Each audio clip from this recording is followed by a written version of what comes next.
So we're headed down south into Kentucky to the Daniel Boone National Forest to do a 3-day, 2-night camping trip.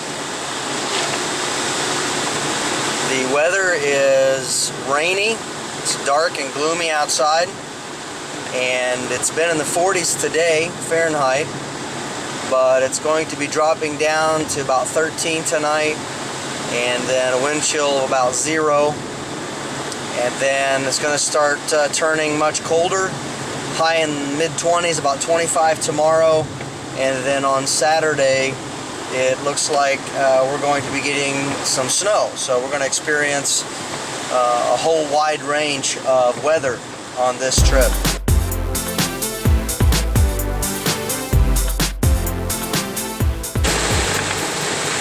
So just driving down the road here, and it is Thursday afternoon. You can already see that some of the rain is starting to freeze, a little bit of freezing rain. This is actually some of the worst weather to try to survive in because it's so wet and damp. It's much easier when it's very, very cold, because that way you don't have all the moisture to contend with. So it's going to be quite challenging. And also, just a little note that Daniel Boone National Forest is quite large. It's roughly 708,000 acres. So there's going to be a lot of room for us to practice our skills and to just have a good time out in the wilderness.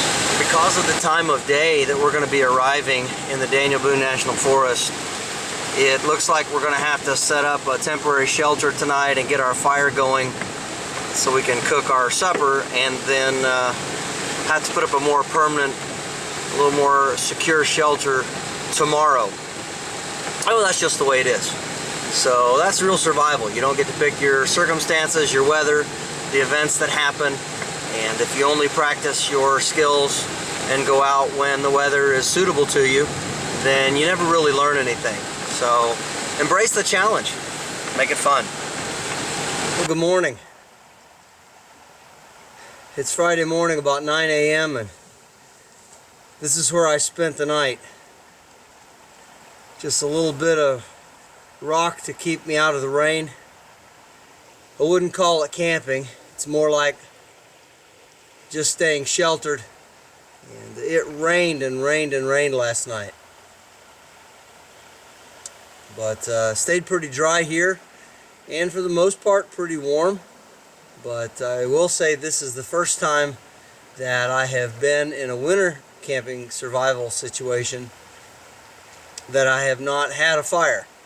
And I can tell you that I intend to have one tonight. So that's where I have my tripod, and that's what you look like to me. It was a little more level than that before I took the camera off.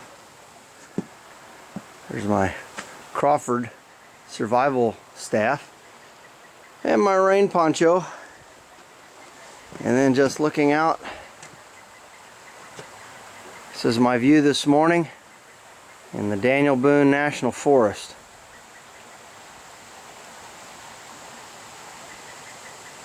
If it seems like I'm carrying a lot of gear, it's because I am carrying a lot of gear, along with the tripods, cameras, everything else that has to go along with filming, plus the fact that I've experienced from heavy, steady rainfall all the way from the mid-40s temperature Fahrenheit on down to about 13 degrees above 0 Fahrenheit, and then a wind chill of a little below 0. So it's very cold right now. So I have a lot of bulky winter type clothes, and I've got an expedition style pack here that I use for winter camping. Let's head out.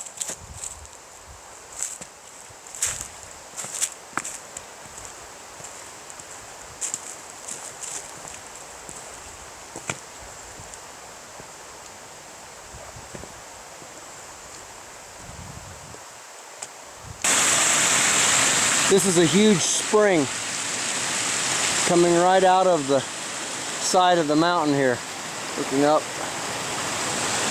And because the water is so pure, we don't have to filter it or boil it. We can drink it just as it is. It goes on down and then out to the main river area.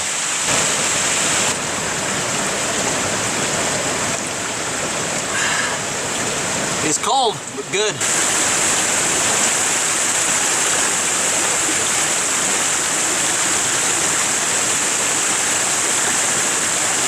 Well, that's some good water.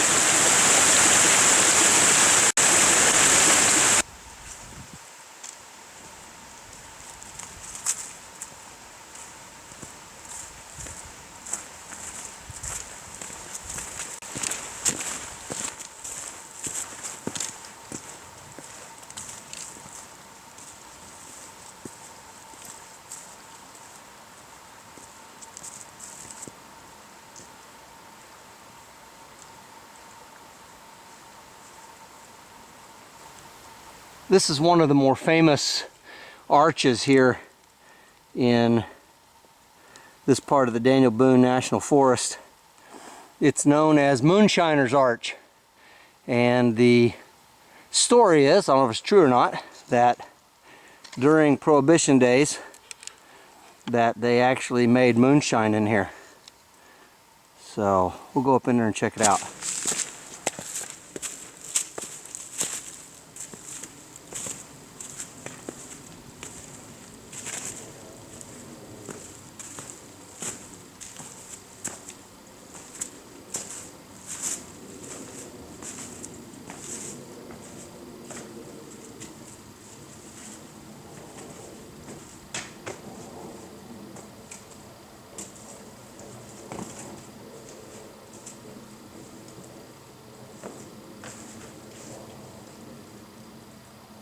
As you can see, it's pretty big. So this is the inside of Moonshiners Arch.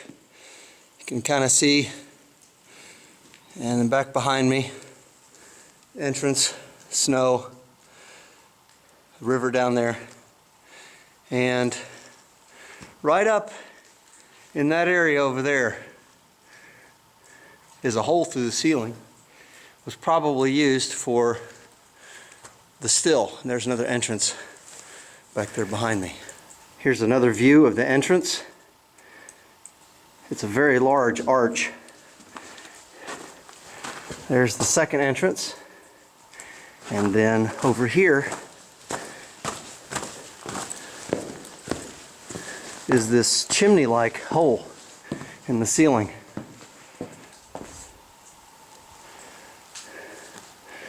Very, very beautiful wilderness.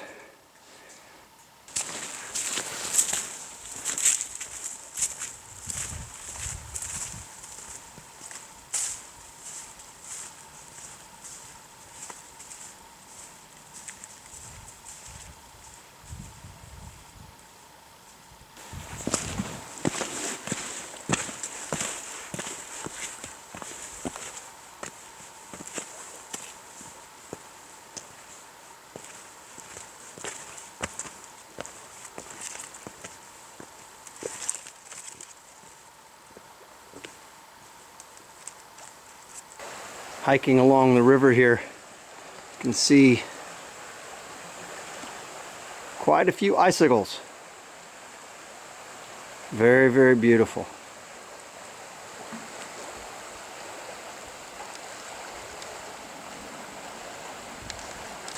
Behind me is the entrance to a cave, and it goes all the way through the hillside, but you can't climb through it anymore because of the white-nosed bat, I believe they're called. There's some sort of an infection that's been spread throughout the region, and so they want you to stay out of it.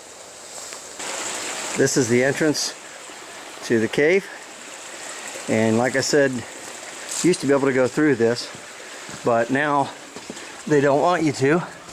They've closed all the caves, and they have this sign. And again, The bats need your help. And there's a picture of a bat. In an emergency situation, you can always take shelter in a hollow log if you can find one big enough. This one's perfect. Now I gotta get out of here. Just like that. Give you a little idea of some of the trail I've been walking up back there behind me, and we are headed back that direction. Also, I want you to notice beautiful, beautiful scenery here.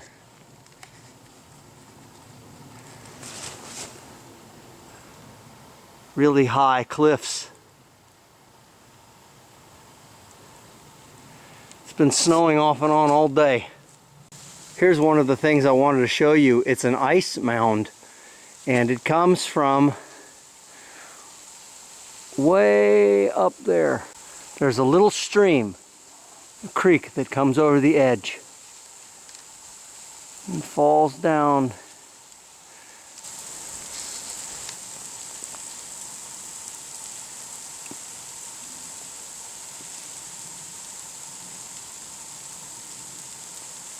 Absolutely beautiful. All that ice falls down, freezes. Gigantic pile. We're going to be walking on over there. Took my pack off so I could do some clambering up through that crack there, climb up to Eagle's Nest. Didn't want to bring my whole pack. We're going to go up there and have some lunch.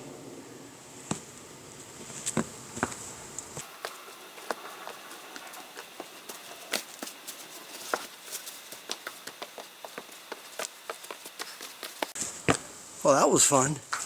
Well, it's about 12:30, and we've hiked up about halfway, maybe a little bit more, to the top of Eagle's Nest. And the sun is shining. We found us a nice rock. We got an MRE. We're going to sit down and open it. It was given to me by a friend of mine. And so, going to see what's in it and have lunch. So this is the view looking out. We've got some water dripping. Some icicles.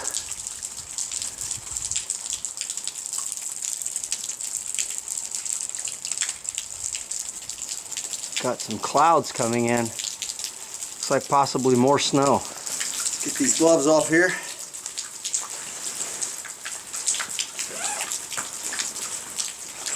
See what we have for lunch.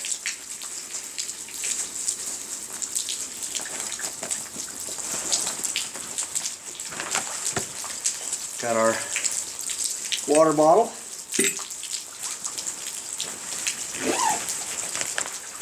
All right, let's see here. Chicken pesto pasta. And of course this has this seal. You're not supposed to have to open it with a knife.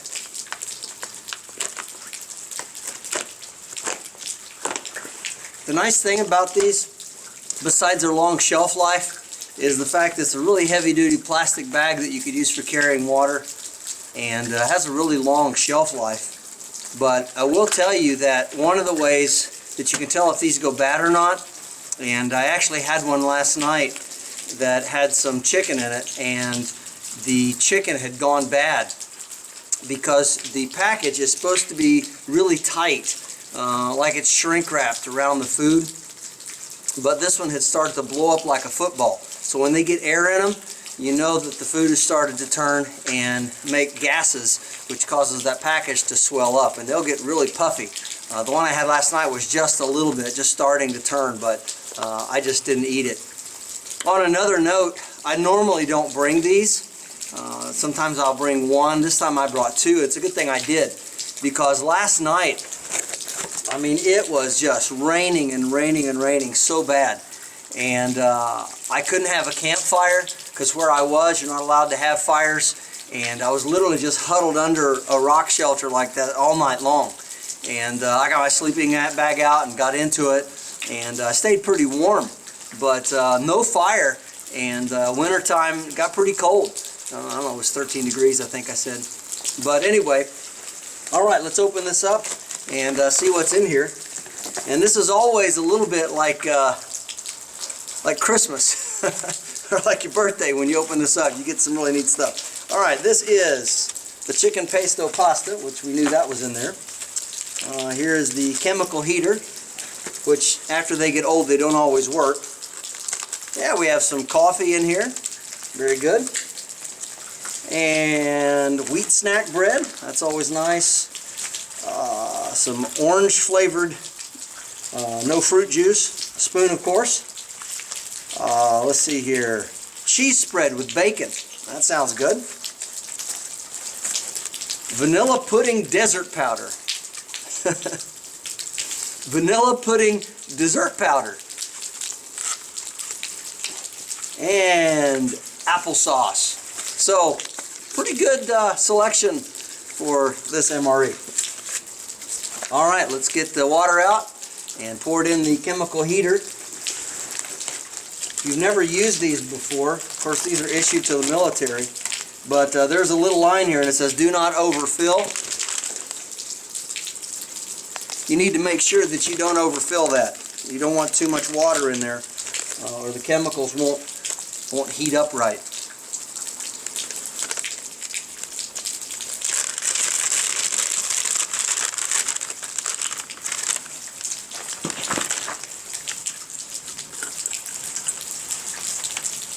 Got a little bit of ice on the top of the bottle.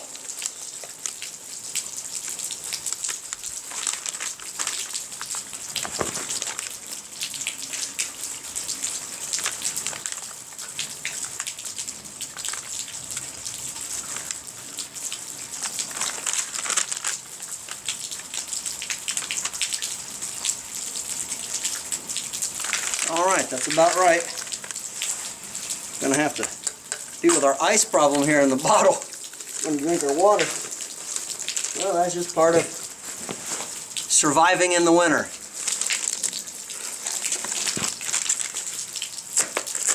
You're really supposed to put the entree in there before you pour the water in, but I suppose you can do it either way. Actually inflates the package out a little bit better when you do it like that. And you're supposed to slide the entree down, make sure that it's on top of the heater. And you fold this over, take your box, slide it back in there like that, help insulate it, and kind of shake it up a little bit, make sure it gets all over, get the water in the chemicals there so they can start heating. And then lean it up. I think it's funny on the package it says lean it against a rock or something. So at a slight angle. Alright, let's dig into the rest of this and see how it is. One thing's for sure, this cheese spread is cold and stiff. Cheese with bacon spread. Put it here on our piece of bread.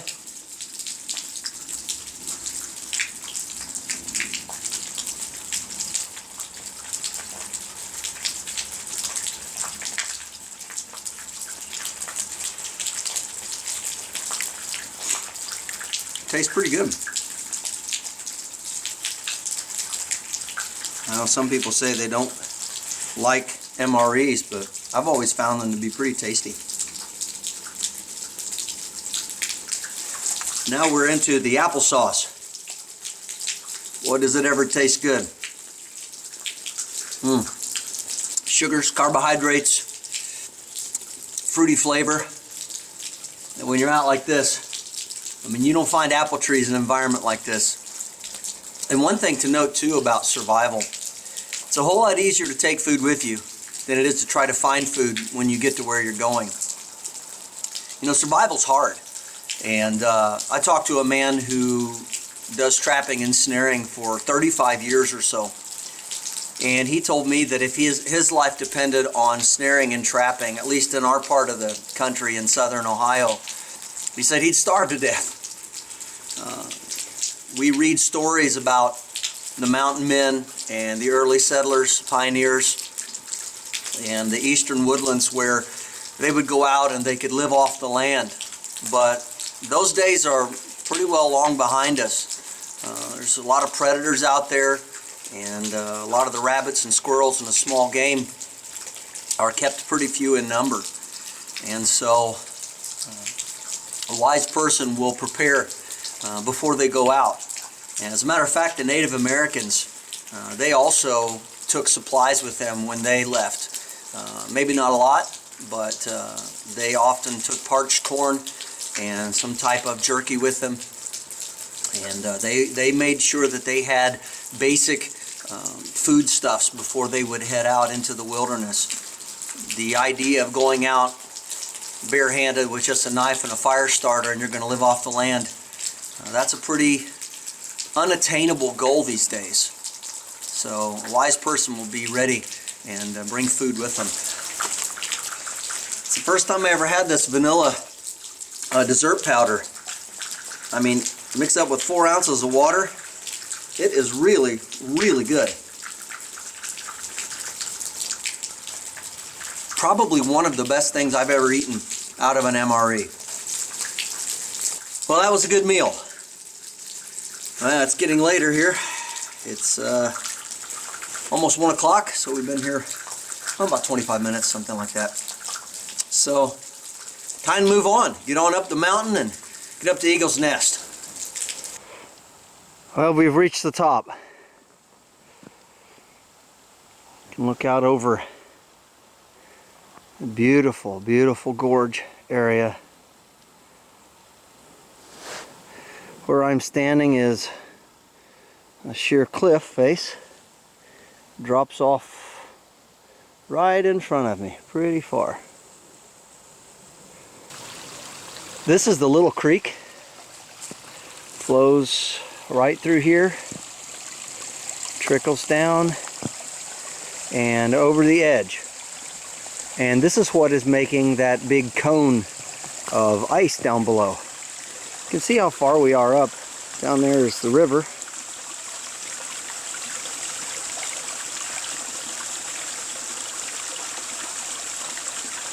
And the trail we walked up to get here goes right alongside of that.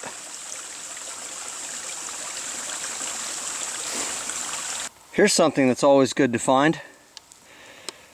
It's an old dead stump from a conifer, and it's a whole bunch of fat wood right there. I got some pieces broken off, and the real rich stuff is right down in there. Sun just peeked through the clouds, and we have an absolute gorgeous shot here, reflecting off the river down below. The trees, beautiful green trees.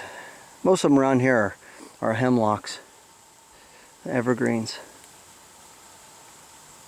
But still just a beautiful sight. The sunlight sweeping across the valley and then disappearing. We made it. We're up at the top. This is Eagle's Nest. The sun came out just at the right time for a beautiful shot. You can see behind me here all the gorgeous scenery and trees. Such a beautiful sight and well worth the climb. So it's going on, 1:37 it says, so going on 2 o'clock, about a half an hour or so. But wow, I never get tired of coming up here. Such beautiful country.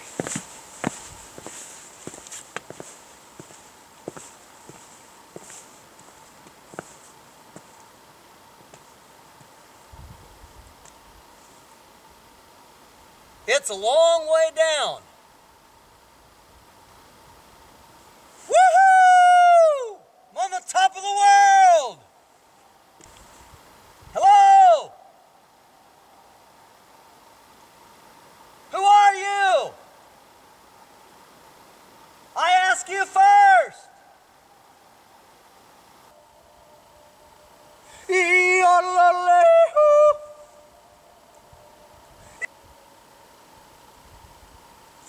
Well, it's a great spot for yodeling.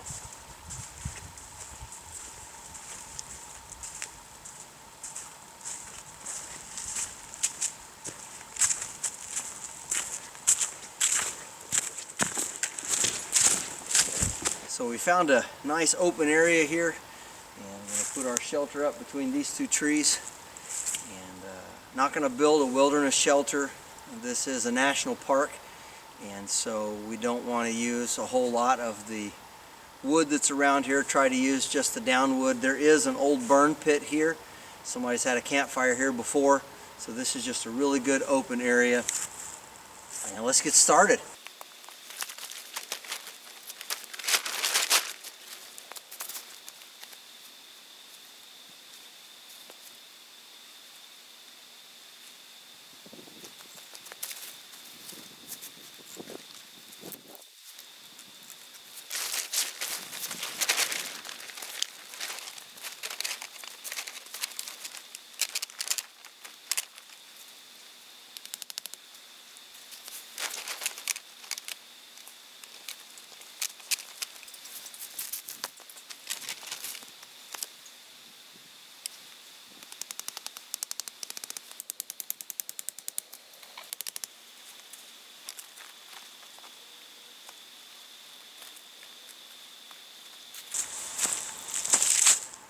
Shelter's done. Now let's get everything ready for a good meal and a good night's sleep. Well, we got the shelter up. We got our logs cut for the classic Siberian log fire. We got one big one on the bottom, and we're only using 4 on the top this time. And I've got a whole bunch of other wood here on the side and some more to gather. You always want to have plenty of firewood in a winter survival situation. It's better to gather more than you think you'll need than to run out in the middle of the night. What we're getting ready to do is put a line over that limb for our food bag, just to keep the animals from getting to it. This is bear territory, and not too many years ago there was a man attacked somewhere through here, so we're going to see if we can take our big hank here of line and see if we can throw it over that limb without hanging it up in the tree. That's always a problem, isn't it?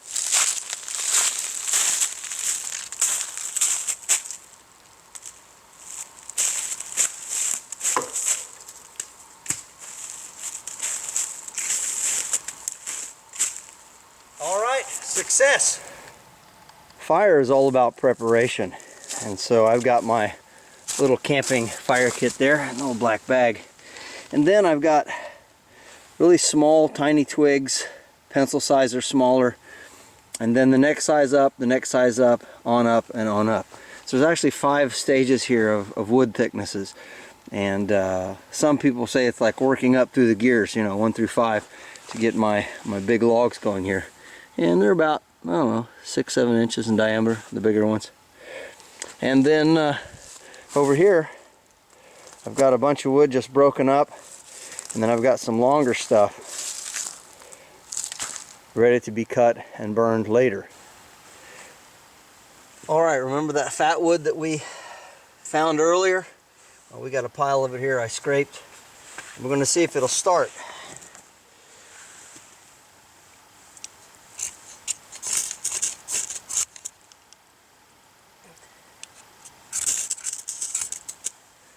Well, maybe not.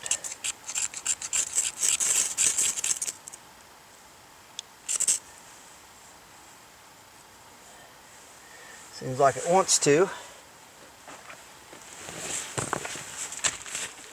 Let's get in here and try it this way here.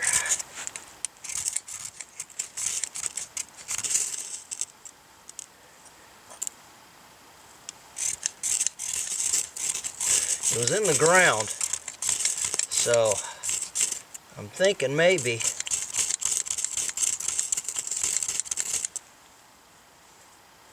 it's just a little too damp. Well, I brought some with me from home, so we'll try it. Alright, so we got some of this other fat wood, and I'm going to light it. There we go. That's what we're talking about. I know it'll burn.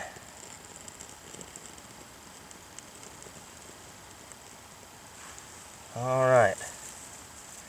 Once we get that going, we'll put our other little sticks on here. Get them going.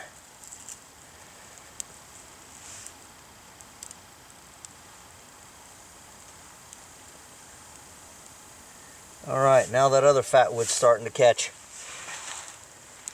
Oh well, just a little too damp. Said I got it up out of the ground, so not too surprising. Well, the fire is just roaring merrily along and starting to lick at our large logs. I got my water bottles right here by the fire. Not of course not close enough to melt the caps, but they starting to freeze up on me. So as soon as this fire gets to where I want it, I'm going to be cooking some steak. Brought some deer steak with me. Well, the fire's going good. We've got our deer steak here, salt, pepper, and garlic salt. Put it over the fire. Slow cook it till it's thoroughly done. That is done to perfection.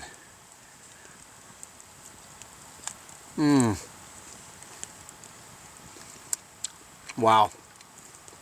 Perfect.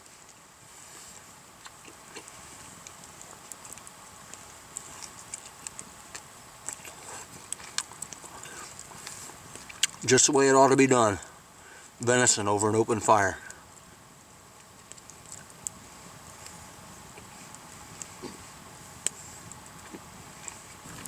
And this, my friends, is nature's TV.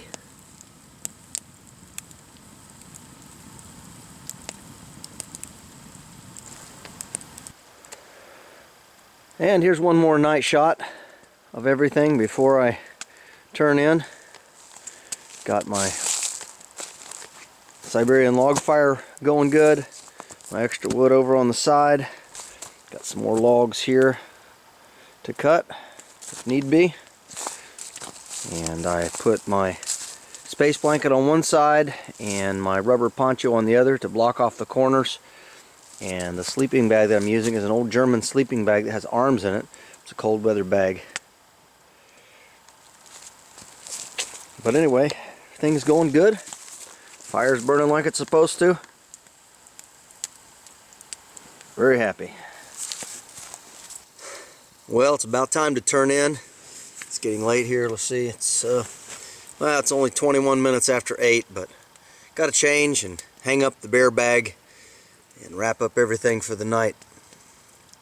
Got another day tomorrow.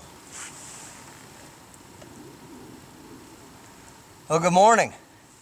It's Saturday morning, and it was a long, cool night last night. We got the fire stoked up and burning good again, and water got a little frozen, so we're thawing it out. Let's go get our bear bag down and start preparing some breakfast.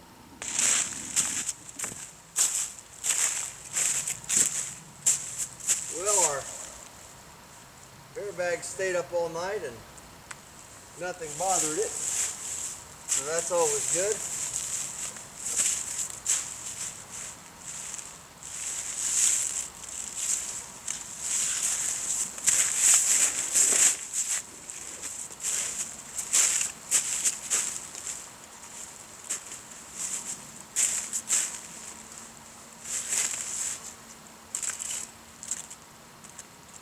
And we got our cordage back, number 36 bank line.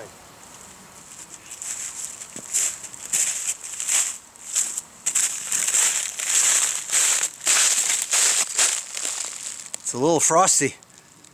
Wonder if my bacon's frozen.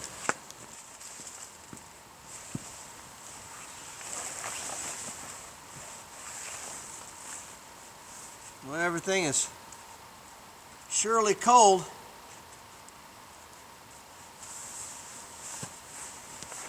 Oh, doesn't take long for your hands to get quite frosty when you're working out like that without gloves. Should always bring gloves. I have 2 pairs. You don't always need an axe or a hatchet, but In the winter, especially when it comes to chopping wood, I mean, there's really nothing better to split wood with.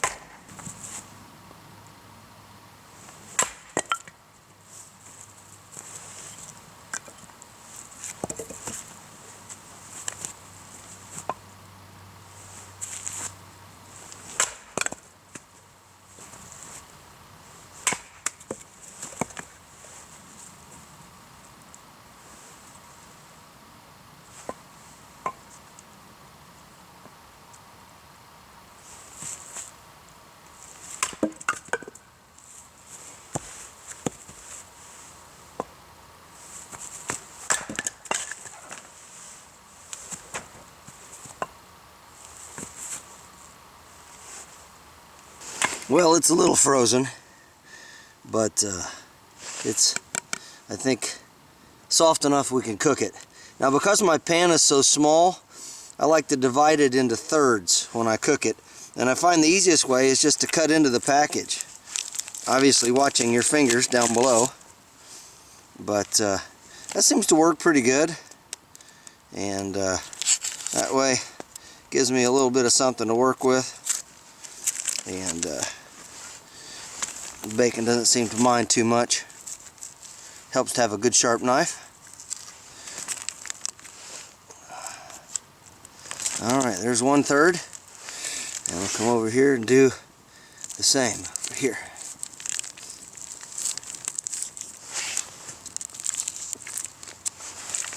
Get this right through here, like so. Okay, that's good. And we start slicing our bacon here.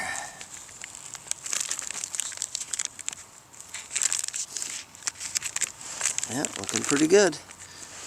Just do the rest of these little cuts almost all the way through. There we go. And we have our bacon cut in thirds, and we're ready to put it in the fry pan. Boy, that's a welcome sound and sight on a cold morning camping.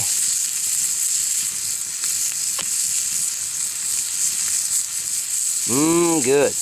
Well, that's what I'm talking about. Bacon.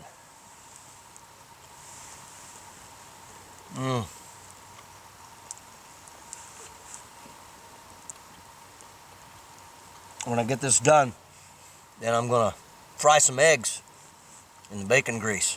Not the healthiest, and I don't do it all the time, but boy does it ever taste great.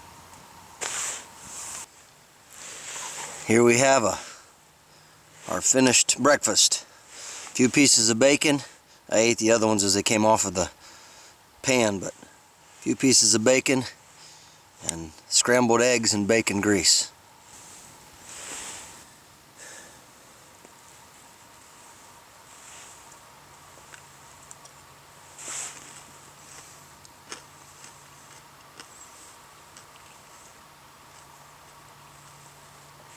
Wow, that is simply delicious. Everything's done just right.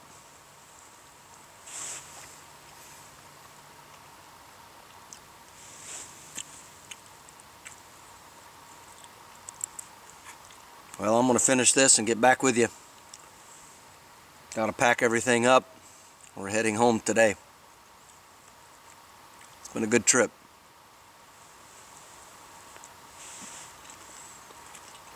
We got the site cleaned up and we're ready to head out. I appreciate you coming with me on this little journey and expedition out into the wilderness. It's been a fun trip. It's been cold, but it was a winter survival trip, just practicing our skills and having a good time being in the great outdoors. I want to thank all of my new subscribers and everyone that's been watching. I really appreciate it, and I enjoy making these videos for you. And so keep looking for more. We'll have a lot more coming up in the next few weeks. Thanks a lot. This is James Bender for Waypoint Survival. Please like, share, and subscribe. And make sure and press that bell button to stay notified of all of our upcoming videos. And we'll talk to you next time.